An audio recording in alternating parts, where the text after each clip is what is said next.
All right, friends, grab a delicious cupcake if you like. This feels like Sunday morning.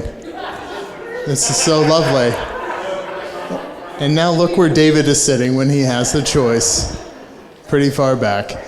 Again, my name is Robert English, and I have the privilege of serving here at Clifton United Methodist Church alongside David Meredith. On behalf of Clifton United Methodist Church, welcome and thank you. Thank you for being here to help us celebrate the expansive ministry of David Meredith these last 10 years and beyond in the Ohio River Valley District of the United Methodist Church, West Ohio Annual Conference, the United Methodist denomination across the city of Cincinnati. David was ordained a long time ago. And I know that because he was ordained before I was born. But he was ordained the right way, right, David? Because he was ordained twice, first as a deacon and then as an elder. And that's important because you all represent that deacon call that he has lived so faithfully, right? The call of a deacon is to see the needs of the world and to help to facilitate the church organizing and witnessing and advocating to meet those needs so that God's reign of love and justice can be known. And you all represent that ministry of David Meredith. Now, you might be wondering why you're here. You probably are thinking, I know David, I love David, but like, what is the connection that brought me here? And so I'm going to list some of the communities that are represented here tonight who have partnered with David, collaborated with David, conspired with David, got in some good trouble, right, with David. So we are from Tri-State Reconciling Ministries, the Reconciling Ministries of West Ohio Annual Conference, Ohio River Valley District of the United Methodist Church, that's district staff, and the Stop Racism Now Task Force, the Immigration Legal Clinic lead team. We are from the Cincinnati Sanctuary Coalition, from Mark, from Amos, Kane, St. George, Interfaith Parish Ministries. There are some who are elected officials who I'm sure got a few letters from David over the years, or from people who were inspired by David. There are folks who are clergy colleagues who are members of the LGBTQ plus community and allies, interfaith and ecumenical colleagues. There are clergy cluster members, Pride team partners and leaders, Just Love, Clifton neighborhood business owners, Mission U leaders, and more and more and more. There's so many I can't even name them. Because I told everyone who speaks tonight, you have to keep it short, to which they said, are these like real minutes or are they like David Meredith minutes? I said, we only have 2 hours. They're real minutes. But we're going to hear from some who represent just some of those communities and networks. We can't hear from all of them. It would just take too much time. But we are blessed to have a few who are going to share some reflections on serving with and leading with David. First is the Ohio River Valley District Superintendent, Reverend Jen Lucas. Woo! I don't know how I got first. But you are definitely church people that you lift all this row right here. I mean, all the empty pews. Well, I am Jen Lucas, the Ohio River Valley District Superintendent for just a few months, so it has been a privilege to be able to serve with David in a new capacity. But going back to as I began, I don't know when were you ordained? I want to see if I was born yet. When were you born? 1984. Okay, I was 10. Okay. Oh, you were 1, see, okay. I just wanted to check. I'm like, when were you ordained? I'm curious now. But when I began the process and started going to all of those, required learning opportunities and classes and district events and things, I began to notice these big voices in our conference. And one of them was David's. And I began to kind of pay attention and observe at all of these different events. David was always there, or he was going to the mic at annual conference and he was speaking and stepping into the gap, either stepping in and talking for those that do not have a voice, or standing beside those to support those with a shaky voice, or then standing behind and encouraging as they found their voice. And I have been so grateful to be able to watch and observe how you have just been selfless with you, but understanding your call and stepping in and just with all authority, not allowing anything to take that call away from you. And just recently, in this new role, I was able to hear a little bit of your call story, and I was in awe of how God has shaped you and called you, anointed you. And I am so thankful for the work that you have done. You have changed the fabric of this conference, but our denomination as well. Work is not done. Much work to come. And I know you're stepping into retirement, but I just had a conversation with your husband that I just met tonight. I was very excited to meet this Jim guy. I'm like, oh, there's Jim. But I was just having a conversation, and he would like me to find more work for you. So I know that you are not, exactly, we are best friends now.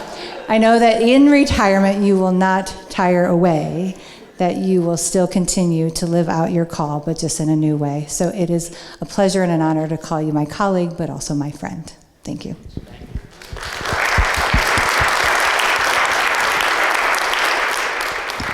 Now we're going to hear from David Mann, if David Mann will come up.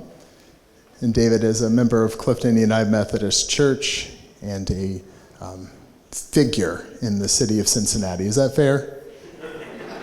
I've seen your name on signs.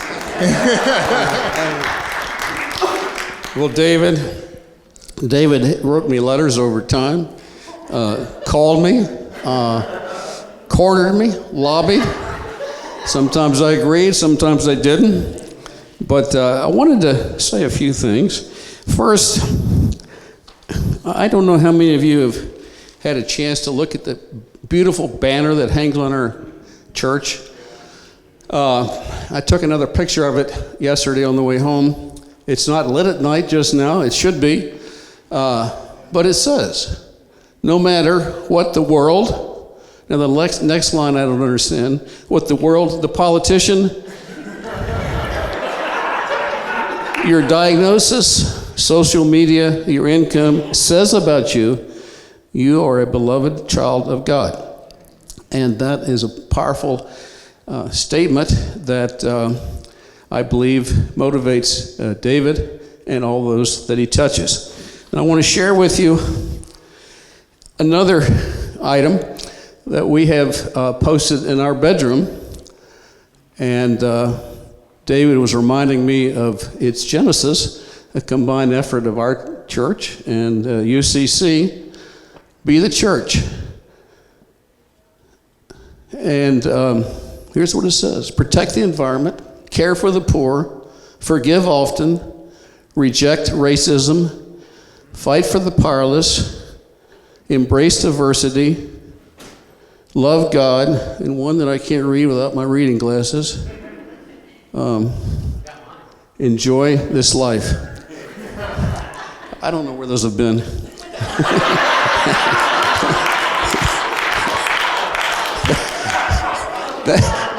That's a line. I was taking a deposition, and a fellow I was asking to read a document said he'd forgotten his reading glasses, and I handed mine to him. And he said, I don't know where those have been. So I've been waiting. I've been waiting for years. So what is the role of a pastor in our society?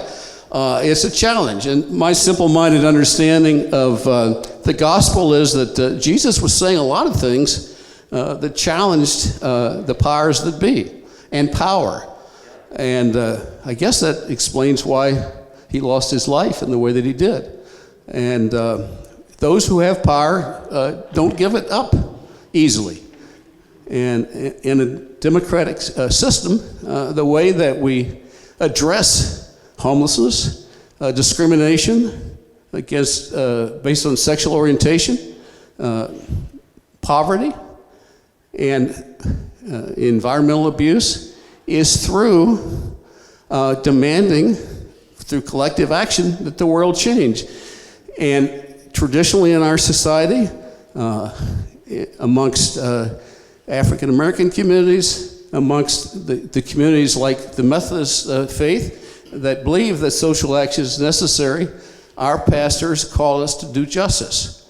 And thank God for that. And there is a compatibility, believe it or not, I believe, between faith and the kind of leadership that David and others such as he have given, and the role that politicians should play in our society. So, David, we're blessed by you and all that you've given to us, and I'll never forget your visits to Betsy in the hospital when she was having her her challenges a year and a half ago. And by the way, I do want to thank all in this church who've asked about her tonight, all those who have prayed for her. She's doing very, very well. She's immunocompromised, and that's why I wear my mask most of the evening. But she said, say hello, and many of you said the same thing, and I will give that to her. So, David, we wish you well. Jim, particularly, we're concerned about you and David's retirement. But God will protect you.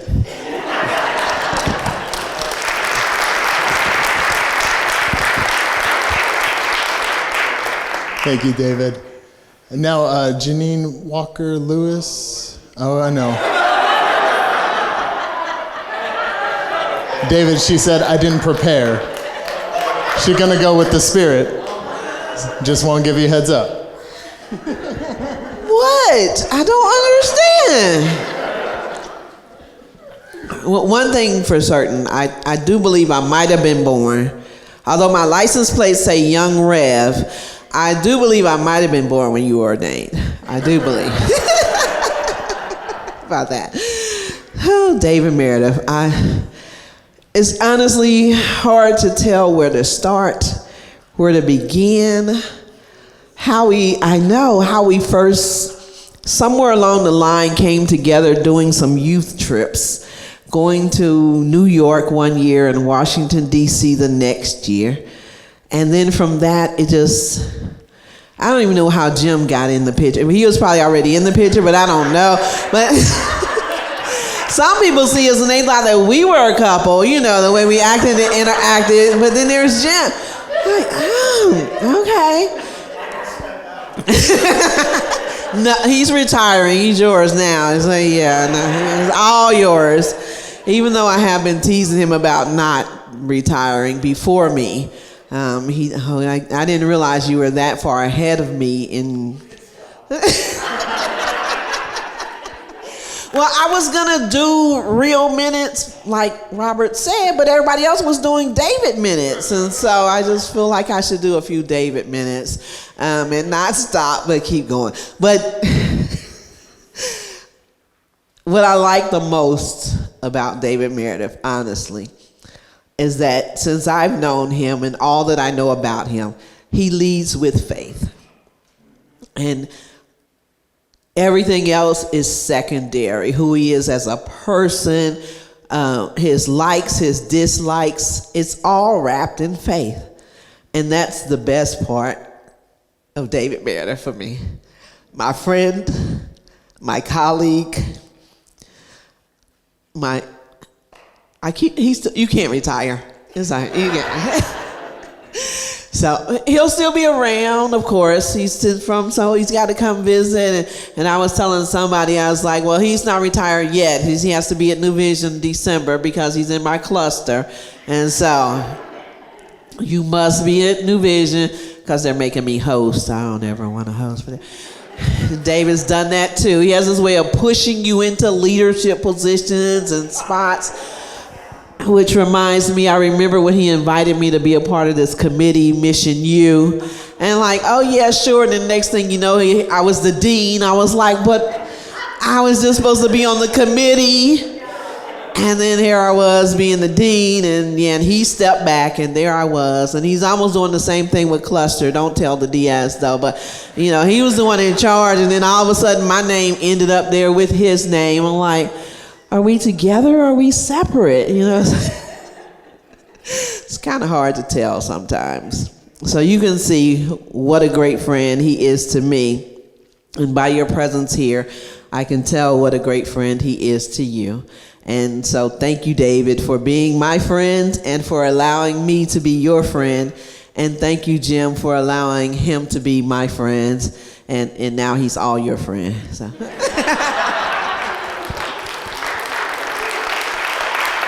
Thank you, Janine. And now we're going to hear from Martin Harrington, who is the new convener of the sanctuary. I just made it official. He just found out this morning, right? No, this afternoon. So the new convener of the Sanctuary Coalition of Congregations who support the sanctuary family, who's moving in tonight. Yeah, tonight. Thank you. I've never been a convener before, so thank you very much. Martin Harrington, I'm not a parishioner, I'm not even a Methodist, and that's kind of the point. I'm speaking on behalf here of the Sanctuary Congregation Coalition, which is an effort to pull together the resources and gifts and people from an interdenominational group of congregations around Cincinnati, with the aim of welcoming and looking after and bringing into American society people who come here seeking asylum and safety from danger in their home countries. As Robert says, we've just launched a family into, I would say, American life. They now live in their own place with a car and a work permit and a job and kids in school and everything else, and they've started to build their own life. And I'll be down at the airport at 11:53 this evening, welcoming our next family in, who are Ghanaian asylum seekers. And as you can tell from that description, this being a David Meredith enterprise, it's not just raising money and giving it to some organization to do the work. It is hands-on, bringing people in, giving them a home, holding their hand as they make their way, facing towards the need, as David does. And doing that requires, David obviously can't do it all by himself, wonderful though he is. It requires pulling together a group of talents and people from different congregations to work together. And I can tell you from experience volunteers can be some of the hardest people to manage. Why? Because you're not paying them, you can't fire them, and you can't give them orders. So the only way to lead is by being transparent about your passion for what you're doing, by caring and leaning on the skills of the people you're working with, and by making clear decisions, knowing that they're not orders, knowing you can't tell people what to do, but trusting that what you're doing comes from your compassion and your experience and knowledge, and that people will follow those decisions or those agreements.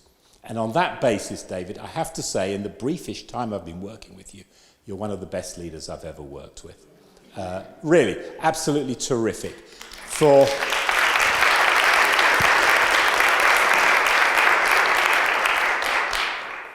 He transparently cares, he knows what he's trying to do, he listens first and then he leads, he makes decisions, he makes sure people have the resources they need and the care and the appreciation they need to give their time and give their skills and give their talents to the cause. So it's funny because David called me this morning and said, would you like to be the convener of this next? And I've had the title convener before. And I said to Robert just now, I said, you know, he's a hard act to follow. And Robert says, tell me about it. So, David, thanks for everything you do, and please stay in touch. Thank you. Thank you, Martin. And now we're going to hear from John Gerard. Oh, Lord.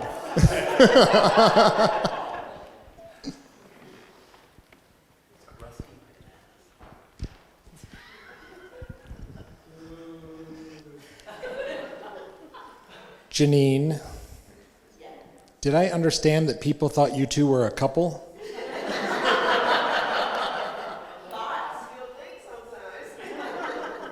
You bitch.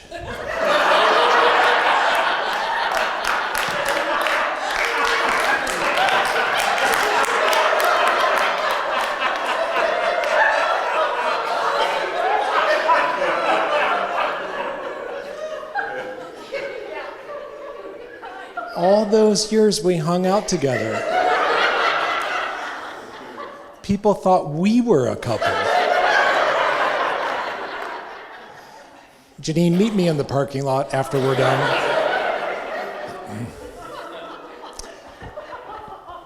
I've learned a couple things from David Meredith. One of those is always practice your transitions on Sunday morning. And two, I believe you said to me some time ago, dear, you should use a manuscript. It will keep you on track.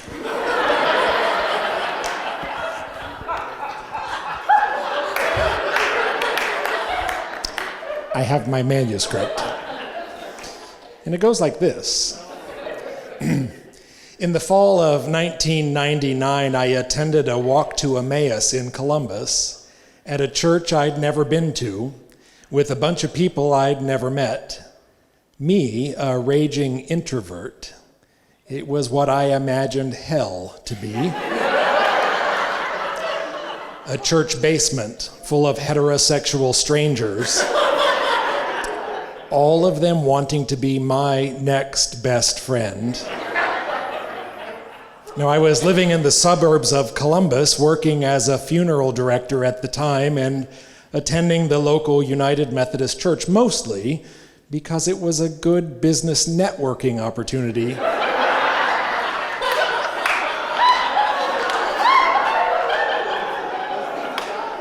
Right? And only slightly because I'd grown up knowing church is what most good people do on Sundays.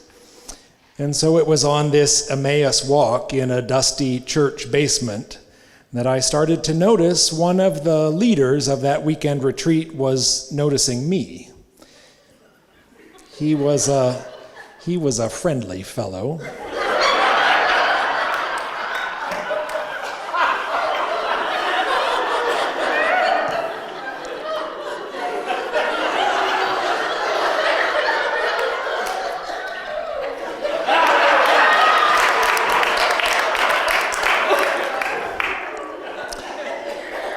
a bit of an extrovert, but friendly.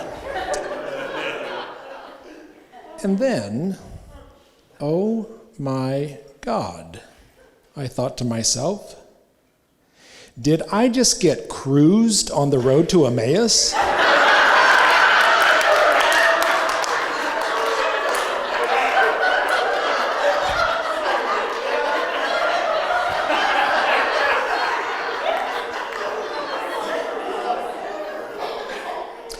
I don't remember that part of the story in the Gospel of Luke. It occurred to me that this leader must be reading a different gospel. I wonder which gospel he reads, I thought to myself, because I think I could get into that one. Now, as the weekend retreat wore on, Cruzy, the retreat leader, continued to make nice with me. We struck up some nice conversations over the breaks, and I eventually learned that he was the pastor of the church where the Emmaus walk through the dusty church basement was happening. We had some nice conversations, and I knew that eventually I felt drawn to something about him. It was like he got me, and I got him. And then it happened. He said something I'd never heard any other pastor in my life say. Just 2 words. I'm gay. That wasn't the most surprising part to me. The most surprising part was that when he said it, he didn't even blink. He didn't whisper. He didn't even look around first to see who might be listening or kind of do that beady-eyed look afterwards to see who might have been within earshot to accidentally hear what he'd just said. He just said it like it was perfectly okay, even in the church. I've always remembered that moment. It was a true Emmaus Road moment. Thanks. There's still 3 more pages.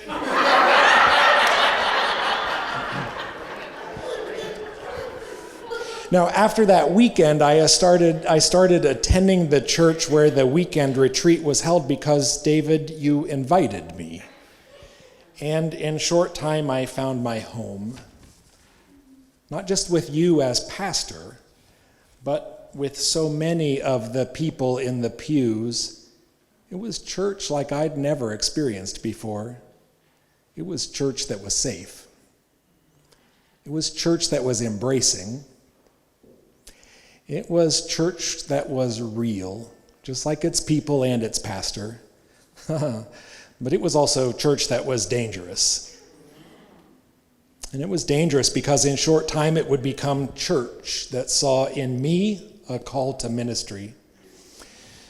And so for all of you sitting here tonight, if you've ever dared share with David Meredith that you might possibly, maybe, slightly, even reluctantly felt called by God to think about doing something, oh, God help us, you know how this next part goes.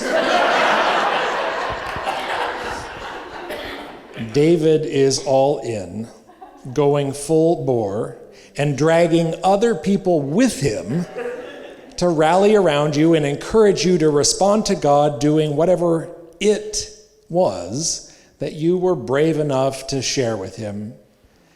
And so I shared with David that I was feeling called to ministry, but I was conflicted because I also was gay. I was scared of rejection and ridicule and failure if I said yes. Damn, I was scared of rejection and ridicule and failure if I said no. And even in spite of that, David, you were the Emmaus Road gospel to me once again. So I went off to seminary in Chicago, all the while staying tethered to the Broad Street family. I graduated 3 years later and returned to Columbus to continue in the West Ohio ordination process while serving in my first church appointment It was then that we started something that was life-giving. We started meeting every Sunday night for dinner and drinks and more drinks and show tunes. Just the two of us. Every single week.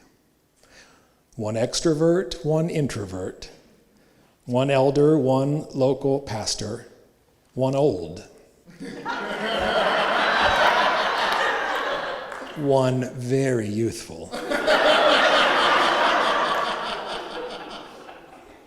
One of us too shy to talk to strangers, and one of us talking to damn anybody who got even close to the table. I remember thinking to myself at one point that Pastor Cruzy here had returned from the Emmaus Road. But over time, as I watched and observed, I noticed something.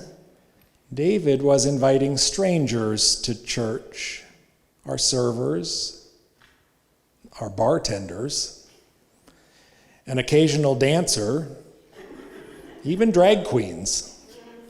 Didn't matter who it was. If they stood still long enough, he'd invite them to church on Sunday. And before they even walked away from the table, they'd usually already Facebook friended one another. It took some time getting used to, but eventually I discovered that, David, you weren't just doing church by inviting strangers to attend the big green stone building across from the art museum on the corner of Broad in Washington on Sundays. You were actually being church for people right there in the restaurant, in the bar, in the club, on the patio. Didn't matter where you were, you created church for people where they were. This is your legacy, I think. You bring church to others. And so it is for us. Most of us know you because you either brought church to us or you helped clear the path to church so we could find it for ourselves. It's what you do from the pulpit. It's what you do on the district. And it's much of what you do in all of your years of ministry with the Reconciling Ministries Network, working for justice and inclusion of all people. Not just in the church, not just in leadership, but for the whole church. In all of your years of reconciling leadership and visioning and networking and volunteering, you have helped to clear the road so that others can find their way and their place in the church. Lord knows it's how I got here, and likely how many of the folks in the pews tonight got here as well. I've been told that this is not to exceed 3 to 4 minutes. We're just on page 3. When I asked if it was 3 to 4 minutes in Meredith time or regular time, I was told under no uncertain terms that it sure as hell wasn't Meredith time. And so I'm sorry, but there will be no stories here tonight about Rusty McManus or Jonathan and his dancing strippers and you know who else.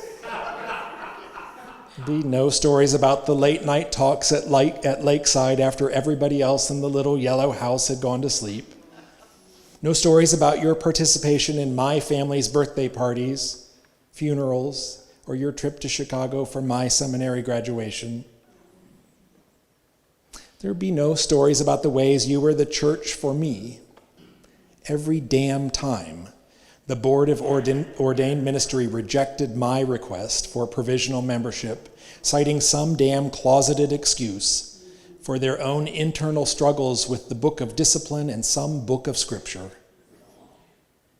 There'd be no stories about the ways I wanted to be more like you, the church, wherever I go. And there'll be no stories about how excited I was when I was appointed to serve at Broad Street. finally following in your footsteps. What was once your office, now my office. What was once the pulpit you preached from, now the pulpit I get to. And what was once the place you cruised me,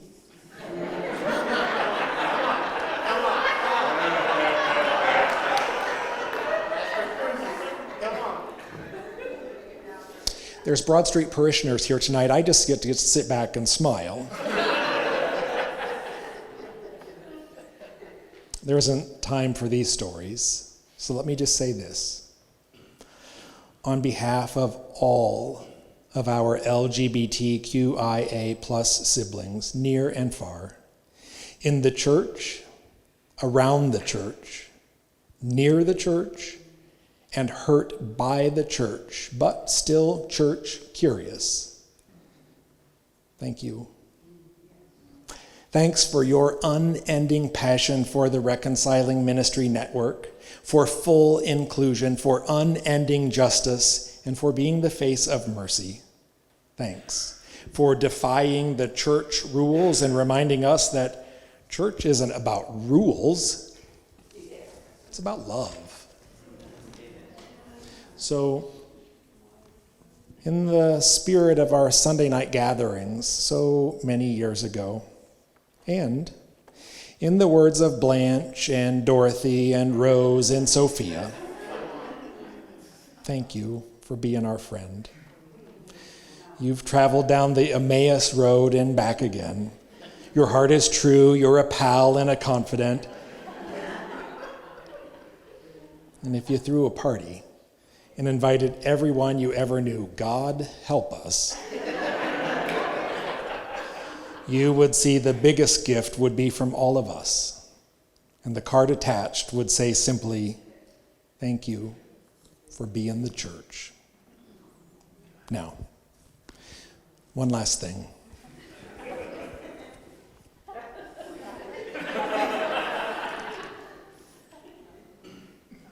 Jim.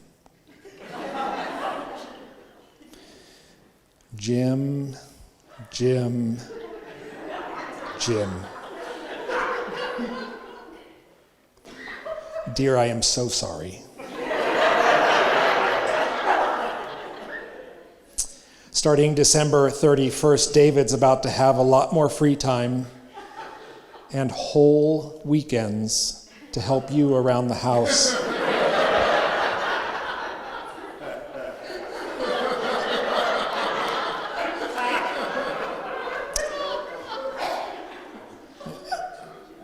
Honey, yeah, I know.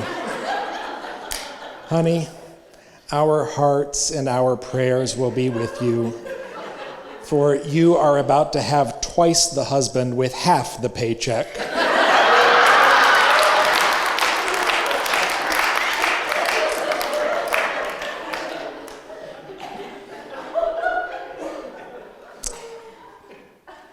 What I'm about to say to you next is difficult, and you may disagree. I think he's tight. You make him take you out from time to time for early bird show tunes and drinks, and you make sure he uses his senior discount on you. He sure as hell never used it for me.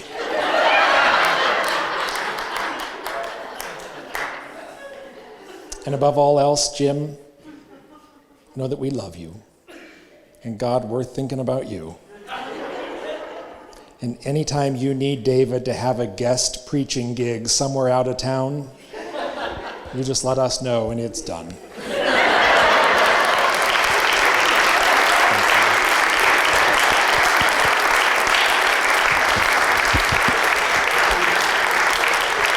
And you know how you meet people sometime and you get this feeling that they're a relative or a close friend from way back? That's how I feel about Pastor David Meredith. We came the exact same day that David came for the first time. And all I can say is I cried so hard after David's first sermon because it'd been so long since I'd had a sermon that moved me so much and made me feel like church was a worthwhile place to go. David has pushed me in a leadership role that I was never comfortable with and has taught me that there are things I can do when I thought I couldn't. And we love him even though he's a Buckeyes fan. H. So stand up and go like here. You go like this. You gotta say H. This, make some space, and then like that, and then I'll just like I, and then another O. Do the O again. O.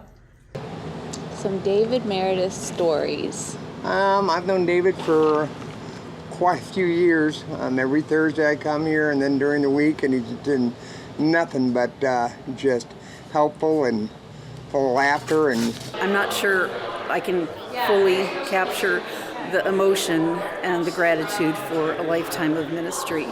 You have touched my life and my family's life at every important juncture. And probably the greatest blessing has been able to be back in a congregation that you lead and to really live out my Christian values and come into community. Reverend David has always been a warm and inviting and very friendly minister here at Clifton Methodist. And whenever I got scared of being a part of church from past experiences, he always made me feel safe coming to Clifton Methodist, and that's been the most important part. God should always feel safe. Love should always feel safe.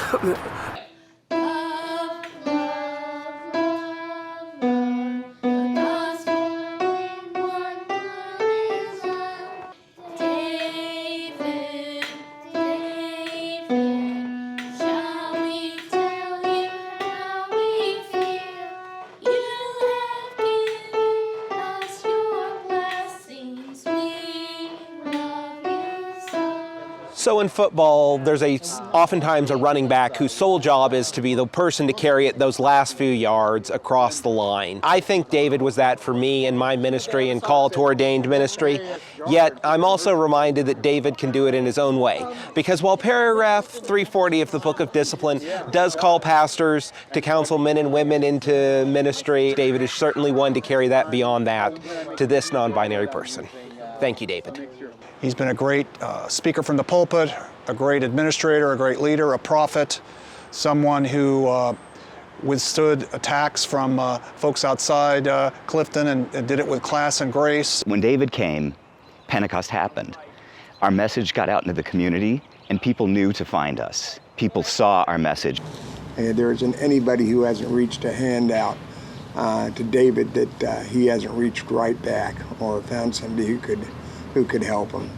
He's a wonderful human being. You know, I just think this is just the most special church in the world. I will always remember when I first moved to Cincinnati, seeing the signs that are always posted outside this church, Black Lives Matter, welcoming all sexualities.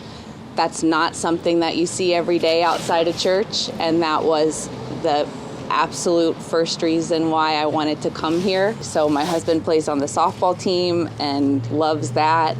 I come here every Thursday too. It's just a really special place, and David's at the center of that. So we've been in several marches together. He stayed very close to me. It started to rain, and I started to open my umbrella, and he said, put that away, it might be perceived as a weapon, and it kind of grabbed me because, gee, that's something my father would say. Through good days and bad days, he's a very good person to talk to about anything. I think a lifetime of ministry has probably not quite ended, and there are still some things that you have to do. It has been a profound and deep, impactful influence on the world and on me and on us. Much love to you.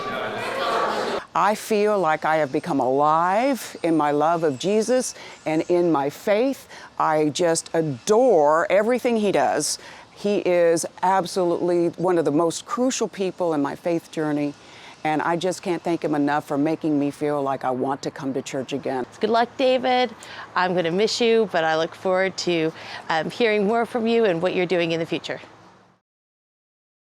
David, congratulations on your retirement. I'm really sorry that my travel plans have prevented me from celebrating with you in person this weekend, but I wanted to take a moment to thank you for the fullness of who you are and the wholeness of what you bring to the ordained ministry and to Clifton United Methodist Church and to the whole United Methodist Church. I want to thank you for bringing your whole intellect and inviting us to do the same. You are not just inspirational, you are also thoughtful, and that is something I have always appreciated about your preaching and your teaching and your leadership. I also want to thank you for your deep commitment to social justice and for taking an intersectional approach to thinking about questions of justice and inviting all of us to do the same. Not just because it is the thing to do right now, but with a theological rationale for intersectionality. You have been a leader around those questions, and we are all better for it.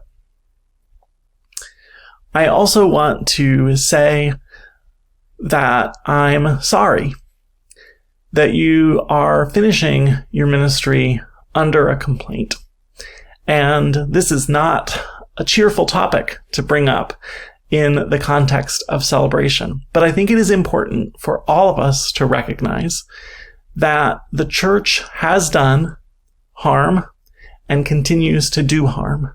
And I want to affirm in this space, I want to affirm publicly, I want to affirm in community that a day will come when the church recognizes its sin, its error, and repents.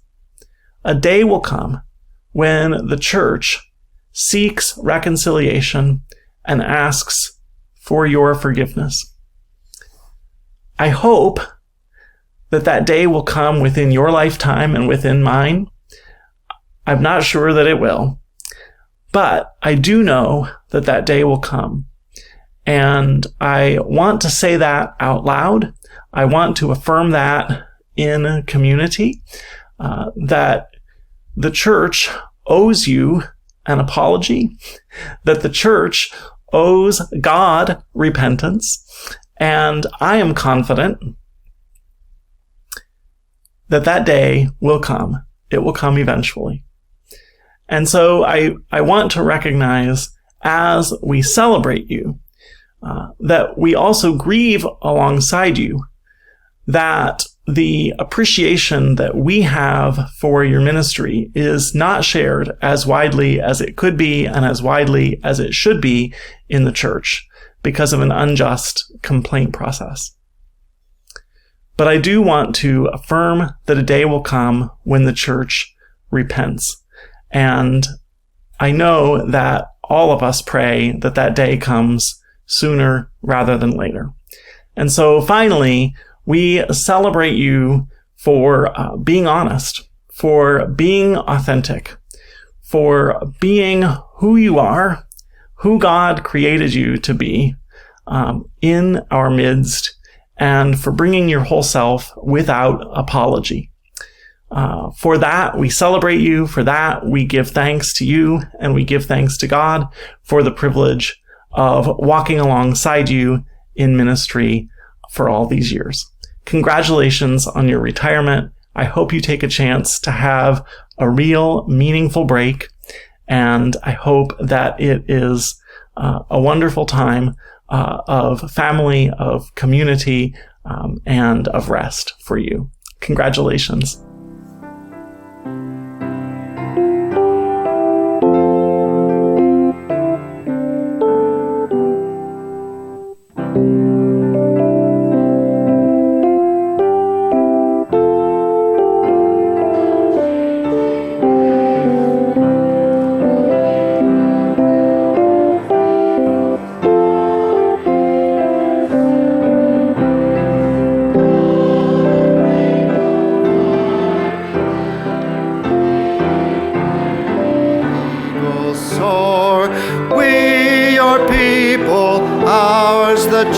Almighty, now and ever, now and ever, now and evermore.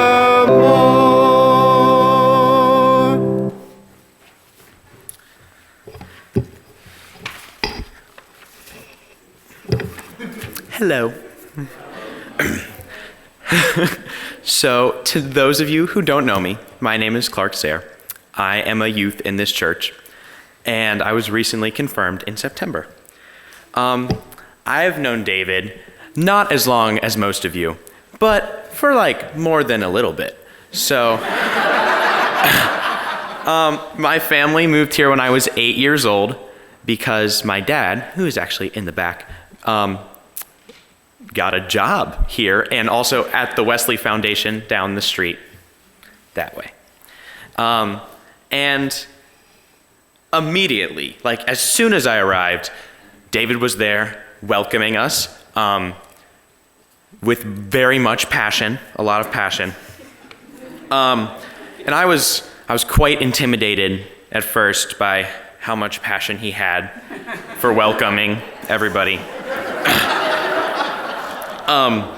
And I think that's something very special about David, that he's always welcomed people with such passion and exuberance that whenever someone walks in the door, it's, hello, welcome.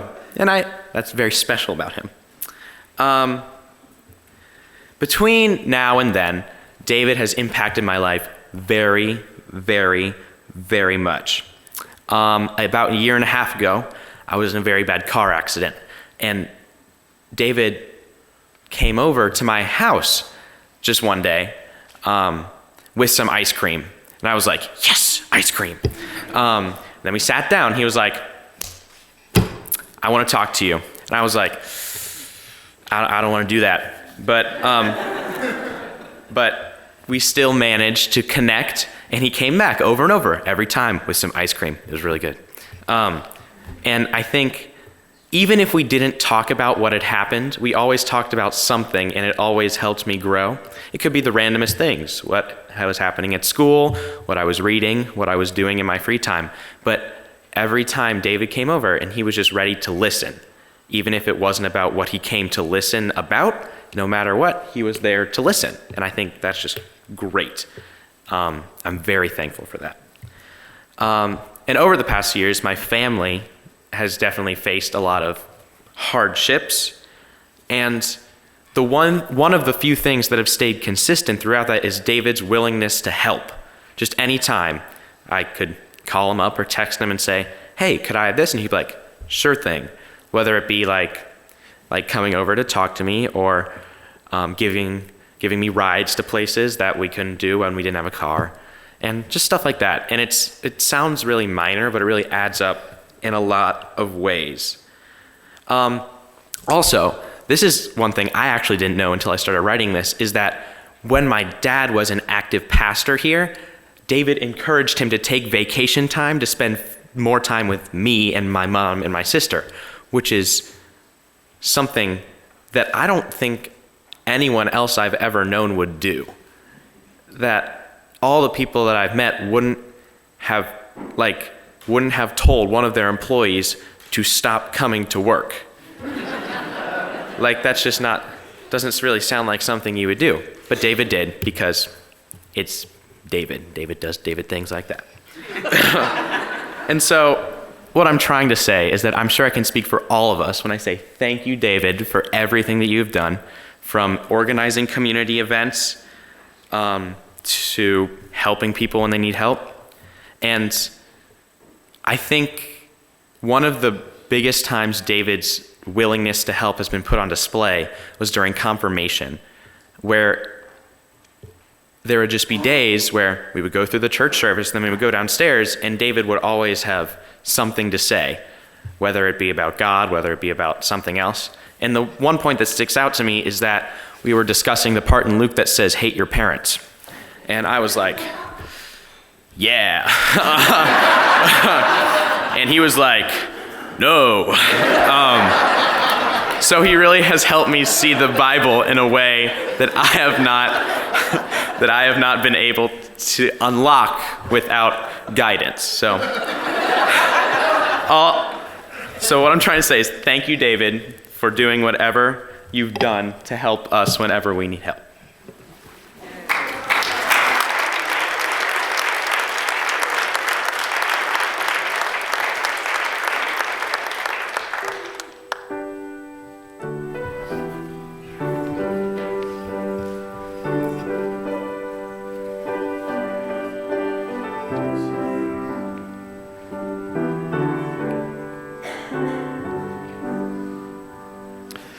The peace of Christ makes fresh my heart, a fountain ever springing. All things are mine since I am His. How can I keep from singing? No storm can shake my inmost calm, while to that rock I'm clinging. Since love is Lord of heaven and earth, how can I keep from singing?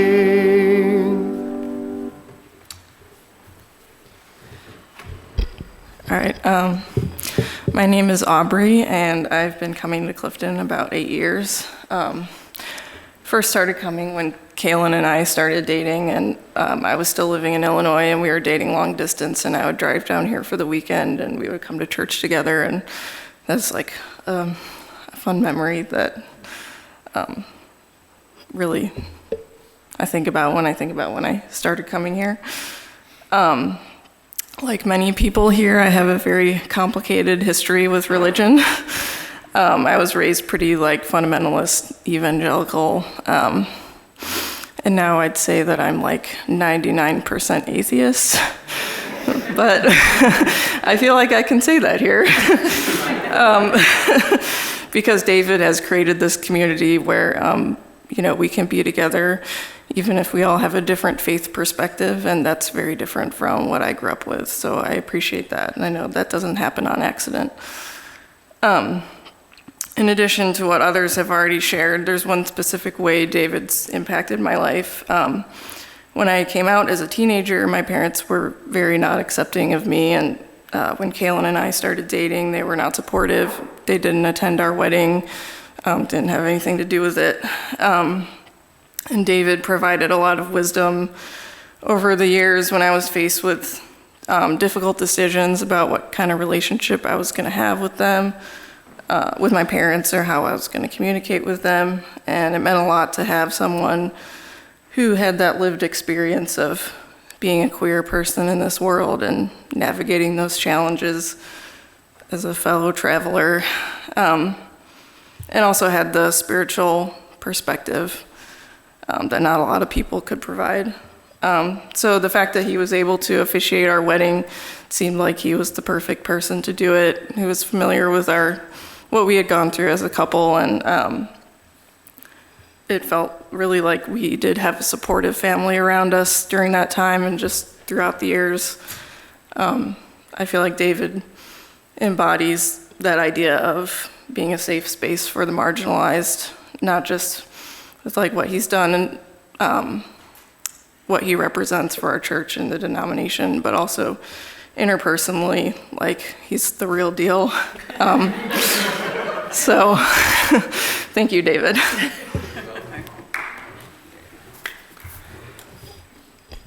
We have a little height difference going on.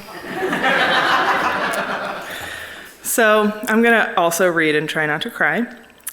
I don't really know what I could say that would adequately sum up our gratitude for David, especially when what I have to say is one of the last things standing between this room of United Methodists and a massive potluck. But I will try. I met David on accident at a Starbucks. I wasn't looking for a church, and I certainly wasn't looking for a pastor.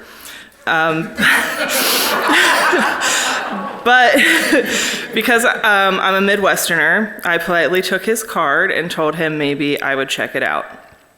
As a baby queer, a longtime Methodist, and a recent graduate of a Nazarene university, I was pretty sure he didn't have anything to say that I hadn't heard before. But since he was at that Starbucks meeting someone from Equality for Ohio, and since he complimented my Women for Obama bumper sticker, I decided that I would give Clifton a try. And I think I spent the first few services sitting in the back wondering why nobody was getting up to leave while he was preaching his sermons. Because in the churches I had been in before, if somebody said that, the pews would have emptied out. I had really missed the church and the community that I had always had before finding Clifton. And even though David has many, many gifts, I think the one I'm most thankful for is his ability to connect with each person individually and see their needs and make them feel at home again. That level of knowing and understanding each person's journey makes all the experiences you have with him as your pastor feel special and individualized, which was evident when he officiated our wedding. And I'm really thankful we had him there. And we got a lot of comments from friends and family afterwards talking about how great of a service it was. But if you've ever been to a wedding that he's done, you probably have already heard that. But there are other times too, times when there's no professional photographer and nobody gets cake at the end, where David shows up. Like when he came and stood on our front porch in a mask just to see Simon through a window when he was born. Or when he came to the hospital when I had to have emergency gallbladder surgery last year, and he only knew I was there because I had to tell him to cancel on some church duties that I was supposed to be doing. Or when he was at our home with us when I was 7 months pregnant and we tried to make a last-ditch attempt at salvaging a relationship with Aubrey's parents. Those aren't fun or comfortable moments. As a matter of fact, they weren't very nice to him. But David was there, just like I'm sure he was there for a lot of you in times like those. There were years of my life that I spent mourning the comfort, community, and traditions that I had come to love from church. And I didn't think I would ever get that back. But meeting David, learning from him over the years, and experiencing that community here at Clifton has given us the space to explore our beliefs and heal from some of the harm that we experienced from other evangelicals. So, there's a poem that I think a lot of you know, and I think it has helped me, and it explains how David has been able to help change the way I always felt and had been taught to think about God and religion and the church. So I'm going to end with that. I'm going to try to end with that. It's Wild Geese by Mary Oliver.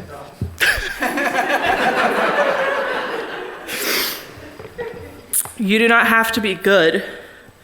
You do not have to walk on your knees for 100 miles through the desert repenting.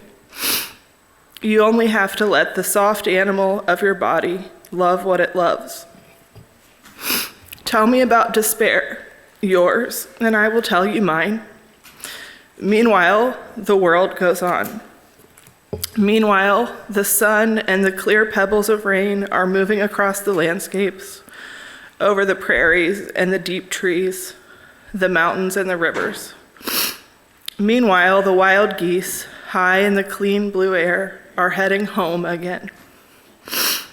Whoever you are, no matter how lonely, the world offers itself to your imagination, calls to you like the wild geese, harsh and exciting, over and over announcing your place in the family of things.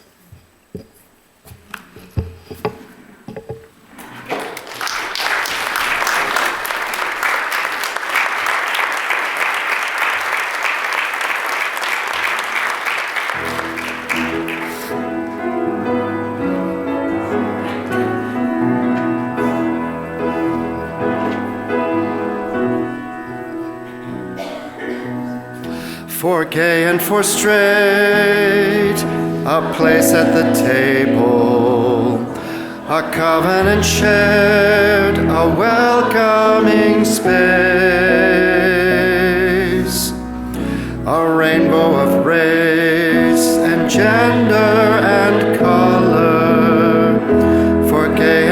straight the chalice of grace. And God will delight when we are creators of justice and joy, compassion and peace. Yes, God will delight when we are creators of justice, justice and joy. And God will delight when we are creators of justice and joy, compassion and peace. Yes, God will delight when we are creators of justice, justice and joy,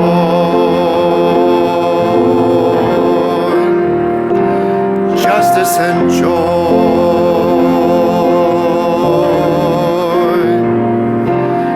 justice and joy.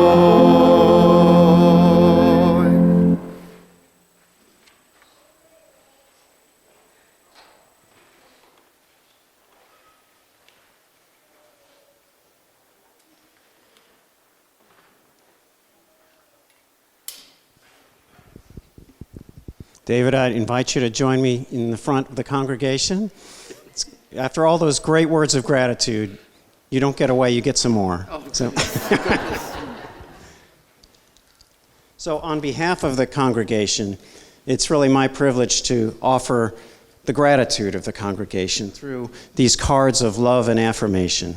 And I hope that both you and Jim will enjoy reading all of those cards during the early days of your retirement or even before then. So 10 years of service for Clifton United Methodist Church, 10 years of great leadership. We want to thank you. We're so grateful for your leadership. So just a few words about where we see your leadership or have benefited from your gifts so much.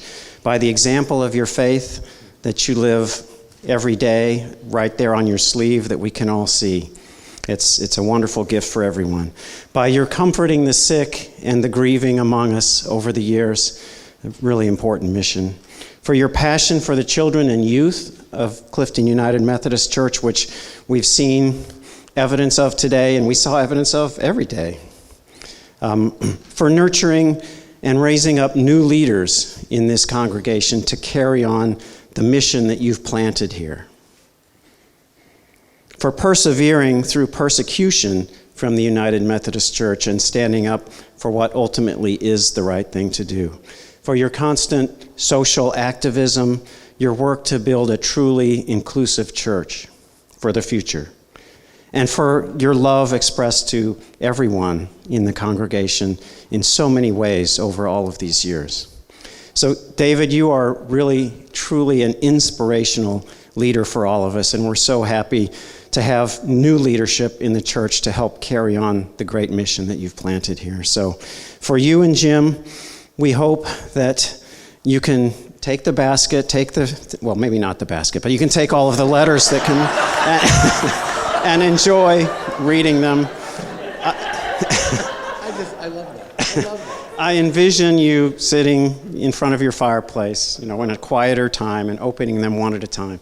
And also, there was a love offering that many contributed to that we hope will also add joy. So I'm going to hand that check to you that I hope that you'll be able to use that early. Jim, do you want the check? So let me just conclude. I can't be nearly as eloquent as the folks that just spoke all this, but thank you so much for all of your gifts over the years. You're welcome. You're all welcome. Thank you, Paul. So I am older than John, and I do need my readers.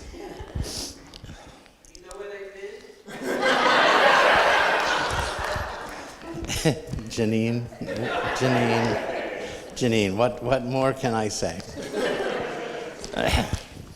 Thank you all. Let me just start there. First, thank you, people of Clifton United Methodist Church, who threw this party tonight.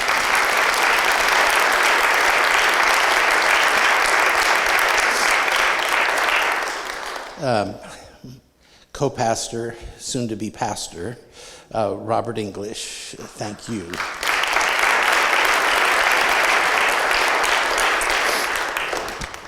How was the food? So we're in a conversation with the caterer about maybe having them around here a little more frequently. So you would say yes, that would be a good idea? Okay. Excuse me? It's a call to ministry. It's all those things. Also, before I sort of share a few closing comments, thank you, Jim. The life of being the spouse or the partner, depending on the time in our particular history in this country, of a pastor in the United Methodist Church is a very difficult path because the church, because first, you didn't sign on to be called into ministry with your partner or your husband. And you thought you thought many days and many years about what that would mean for you and chose it anyway, which I will be forever grateful. But if I couldn't come home to your dry sense of humor and your absolute clarity about how wrong the church was too often, I couldn't have done it. Thanks.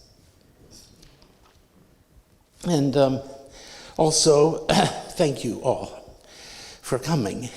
My goodness, you've traveled from, I think if we did roses for the person who traveled the furthest, it would have to go to Jan Lawrence and Lindy, who came all the way from Atlanta, Georgia.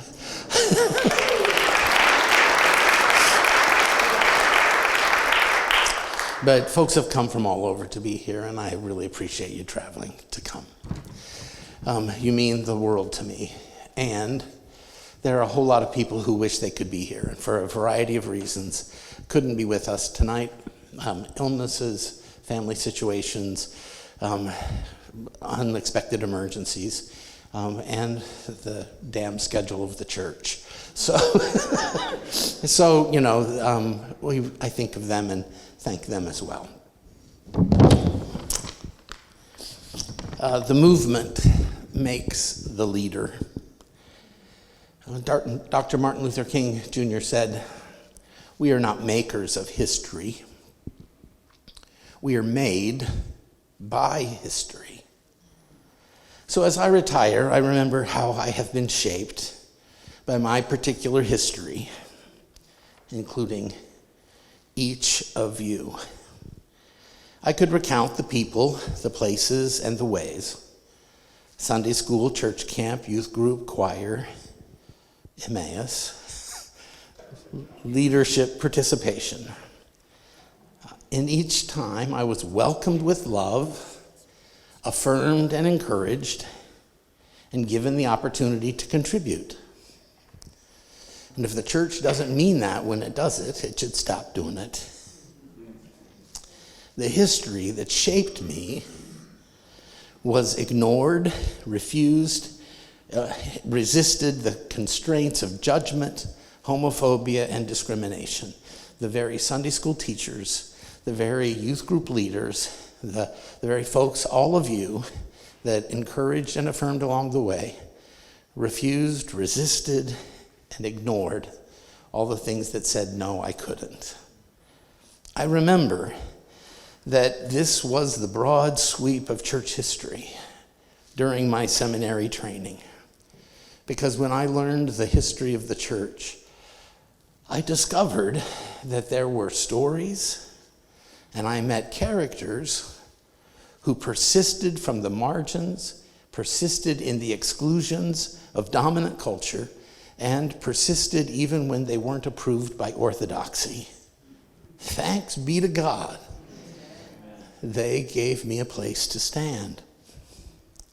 I remember that John Wesley joined the joint aspects of personal holiness with social holiness into one spiritual life, that individual piety and social justice belong together.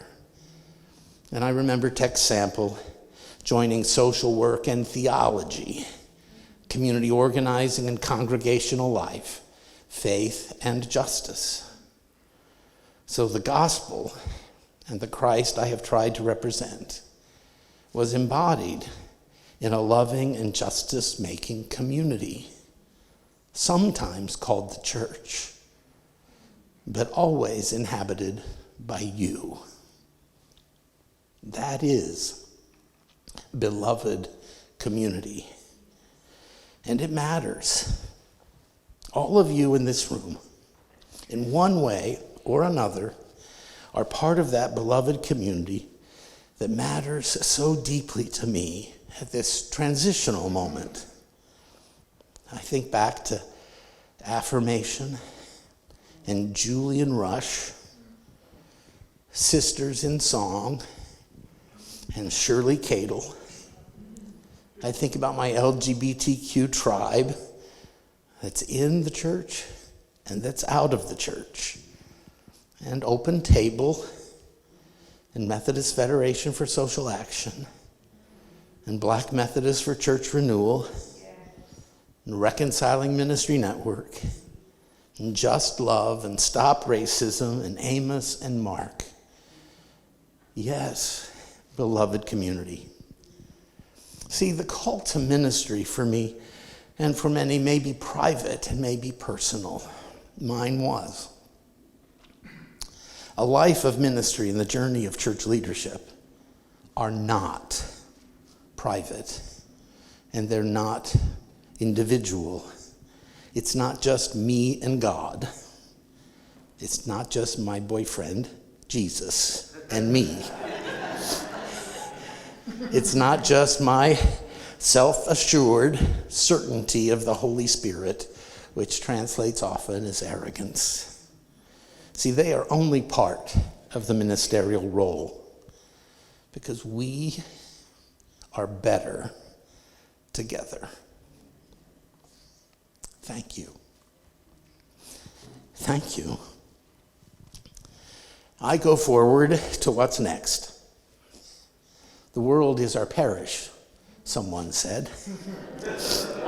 John Wesley, actually, or at least he's attributed with saying it. But in fact, the world is still our parish, and not in a colonizing way, but in a mutual, relational, contextualized way. See, the world, beyond this sacred space, is the context for beloved community. Everyone in it is our context for beloved community. So I am proud on this night that a Ghanaian family is arriving in a few short hours. See, beloved community matters. You all matter to Jim and me. And I do not retire from beloved community. I only retire from my stipended service at the direction and discretion of the denominational church.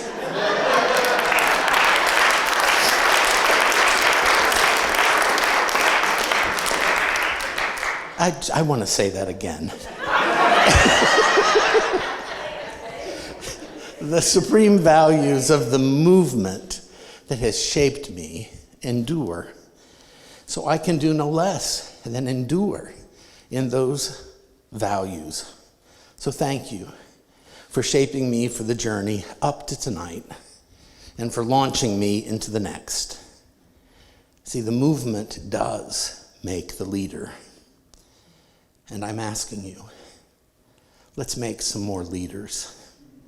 I'm in to be part of that movement. And you've met a few of them tonight. Thanks be to God.